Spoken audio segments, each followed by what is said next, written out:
मेरी मम्मी लापता है 28 तारीख जनवरी सुबह 10 बजे से।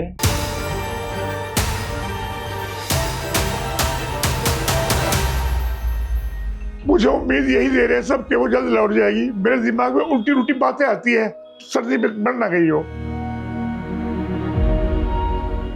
पुलिस वालों से हाथ जोड़ के, हर किसी से हाथ जोड़ के, प्लीज हमारी मम्मी को जहाँ भी हो सही सलामत हो तो हमारे घर आ जाए। हमारी मम्मी बस बहुत प्यार करते हैं सब भाई उनसे। हम नहीं रह पाएंगे उनके बिना, हम भी मर जाएंगे नहीं तो, अगर हमारी मम्मी नहीं मिली तो।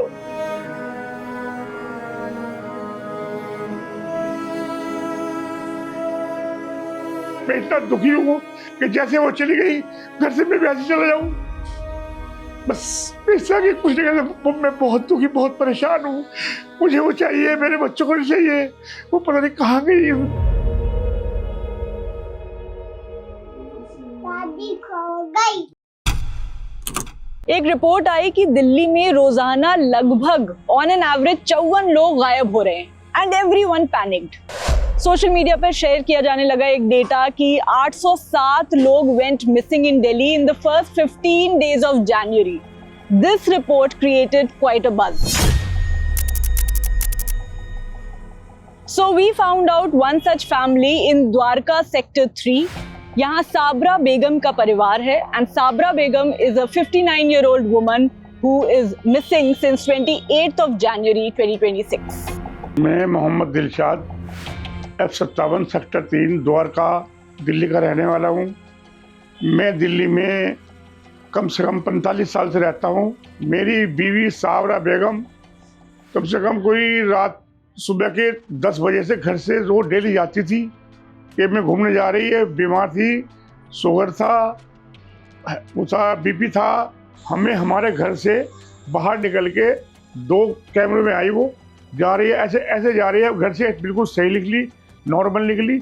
ऐसे जा रही है कि जैसे कि उसके ऊपर किसी ने जादू कर दिया हो। घर से निकलते ही, वैसे घर में सही थी, घर से निकलते उसका दिमाग ऐसा हो गया कि जैसे बिल्कुल एक जानवर की तरह जाता है। बिल्कुल जानवर थोड़ा हलता जुलता है, मगर वो हाली ना डोली, बिल्कुल चुपचाप सुनसान। एक कैमरे में ही ऐसे ही, फिर दूसरे कैमरे में ऐसे ही जूते फटे हुए जो बिल्कुल वॉकिंग में जाते हैं, सुबह मॉर्निंग में काम करने घूमने जाते हैं, ऐसे जूते पहने गई। सारे पैसे मेरे पास, उसके मैंने अलमारी चेक करी, उसमें सारे पैसे रखे। उसके पास कोई पैसा नहीं है, कोई जेवर नहीं है, कुछ नहीं है। तब 2-3 घंटे हो गए, तकरीबन 2:30-3 बज गए, तब सारे भाइयों को पता लगा, तब शोर मचा, तब ढूंढना जो शुरू करा पागलों की तरह सबने। उसी दिन से कोई पार्क में जा रहा है, कोई नाले के नीचे देख रहा है, कोई गड्ढे में देख रहा है, गड्ढे भी खुले रहते हैं उनमें देख रहा है। रात हो गई, रात को फिर हमने उसी दिन 28 तारीख जनवरी को FIR कराई, उसकी मिसिंग की कंप्लेन कराई। तो मिसिंग की कंप्लेन कराने के बाद अगले दिन भी हमें कुछ पता नहीं लगा। अगले दिन 2 दिन 3 दिन बीत गए। 3 दिन बाद हमें पता लगा यहीं पे घर के पास में एक CCTV कैमरे में फुटेज आई है। मम्मी इधर से घर की तरफ से DPS स्कूल की तरफ जा रही हैं। मुझे उम्मीद यही दे रहे हैं सब कि वो जल्द लौट जाएगी। मेरे दिमाग में उल्टी उल्टी बातें आती है कि वो 4 दिन हो गए बीमार, एक सॉल में और एक रसूट में, इतनी सर्दी में, जिसमें 28 तारीख को इतनी सर्दी थी, 29 तारीख को इतनी सर्दी थी। वो मुझे खौफ, घबरा रहा मेरे दिल से कि वो कहीं बैठ के सर्दी में मर ना गई हो। हम कहीं पंडित के पास, कहीं मौलवी बेग के पास, कहीं मुल्ला के पास, सारे में कम से कम मेरे घर के अंदर पूरा मंदिर पर मस्जिद पूरा बन गया कि कोई तबीज दबा रहा, यहाँ दबा रख दिया मैंने, रख दो भाई वहाँ रख दो। वो बनवा के ला रहे, मेरी बहन बनवा के ला रही, मेरी लड़की बनवा के ला रही, मेरे दामाद बनवा के ला रहे। कोई खैर खबर नहीं मिली। हमने पुलिस को बहुत कहा, रपट कराई, रपट पक्की कराई, सब कुछ कराया। पुलिस ने आज तक कुछ नहीं करा हमारे लिए, और ना ही हमारे घर पे पुलिस आई। ना हम इतना परेशान हैं, सारे घर के आदमी परेशान हैं, सारे बच्चे परेशान। 4 बहुएं मेरी है, और जी कहना मेरी लड़की है, मेरे रिश्तेदार है, सब बहुत परेशान है। चीख पुकार है, बुरा हाल है। मेरी बेटी अलग रो रही है, मेरे बच्चे अलग रो रहे हैं। मेरी कॉलोनी के, मेरे महल्ले के आदमी, हिंदू मुसलमान, जो भी कुछ देख रहे पूछ रहा है, वो मेरे घर पर रोता जाता है और मुझे रुलाता है आगे। फिर पुलिस वाले से मेरी बात हुई है, बड़े भाई की बात हो रही है, डेली बात हो रही है। अब भी बड़े भाई पुलिस वालों के पास ही गए हुए कि इसकी वीडियो, पुलिस वाले ने बोला कि इसकी पेन ड्राइव में वीडियो निकलवाते हैं। अब वो निकली नहीं निकली, CDR निकली, कॉल डिटेलिंग निकली नहीं निकली उसकी भी 3-4 दिन से कोशिश कर रहे हैं। जब से मम्मी गई हुई 8वां 9वां दिन है तब से ही कोशिश कर रहे हैं हर चीज़ की। पुलिस वालों से सहयोग हो तो रहा है, पर जैसी हमें उम्मीद है ना, जैसी हमें उम्मीद थी कि हो जाएगा, ऐसा मैडम बिल्कुल भी कुछ नहीं हो रहा है। ये आगे के कैमरे अगर नंबर वाइज मैडम चेक हो जाए ना एक बार, तो सब पता लग जाएगा।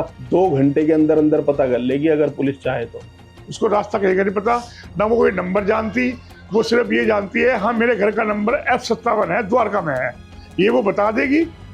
जो किसी पूछेगी, अगर उसकी बोलती बंद है, ये चुप हो गई, चोट लग गई, एक्सीडेंट हो गया, तो नहीं बोल सकती।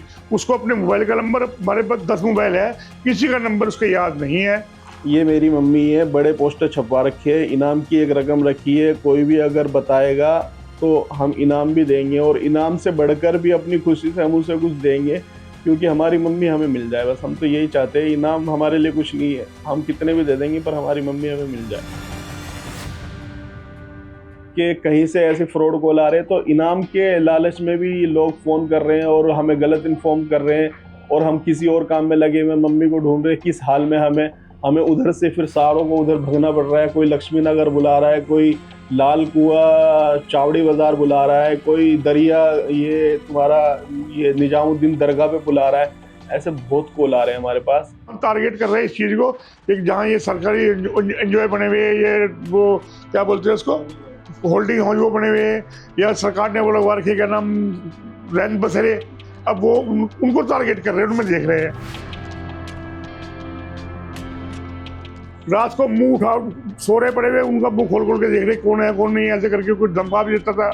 सारी बसों की, बच्चा मेरा सारी बसों को पोस्टर लगा गया। मैं पुलिस से भी कहता हूँ भाई जितना तुम्हारी गलती हो गई, अगर हमारी से कोई गलती हो गई हो तो हमारी बीवी को ढूंढ दो, पुलिस से खर्चे पर ढूंढ दो। अगर तुम्हें खर्चा चाहिए हम मकान बेच के तुम्हें खर्चा भी दे देंगे। हमने झुग्गी झोपड़ी में रहने वाले आदमी है, हम इतने अमीर आदमी नहीं है। अगर पुलिस का एक कुत्ता भी खो जाता है नहीं तो पुलिस को ढूंढ के लेते हैं, किसी बड़े आदमी का हो। एक हमारे गरीब आदमी वैल्यू कुछ नहीं है, कोई वैल्यू नहीं पुलिस नजर में। हम इंसान नहीं है, हम हिंदुस्तान के रहने वाले नहीं है, हम यहाँ के बाशिंदे नहीं है। बताओ क्या क्या है, कुछ करेंगे कहेंगे हमारे ऊपर केस कर देंगे उल्टा। हम इसलिए कह रहे भाई तुम्हें जो रिक्वेस्ट करते हैं हाथ जोड़ के तुम्हारे से कि जो गलती हो गई उसे छोड़ दो, दोबारा से फिर शुरू कर दो उस काम को। हमारी बीवी को, बच्चों को, हमारे फिलहाल से बहुत बहुत तुम्हारा आसान होगा, बहुत आसान होगा।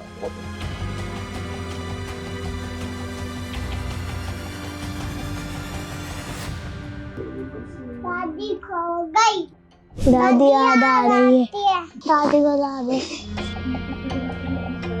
So as we have seen, Sabra बेगम की फैमिली परेशान है, बट अभी कोई खैर खबर नहीं है। And for Delhi police, this is just another case. There's a report where Delhi police has clarified that ये डेटा बिल्कुल भी worrying नहीं है, क्योंकि ऐसा हर साल होता है। And in fact, हर साल एक महीने में करीब 2000 लोग नेशनल कैपिटल में मिसिंग होते हैं। There are also reports कि police have traced and found 77% of missing people since 2016.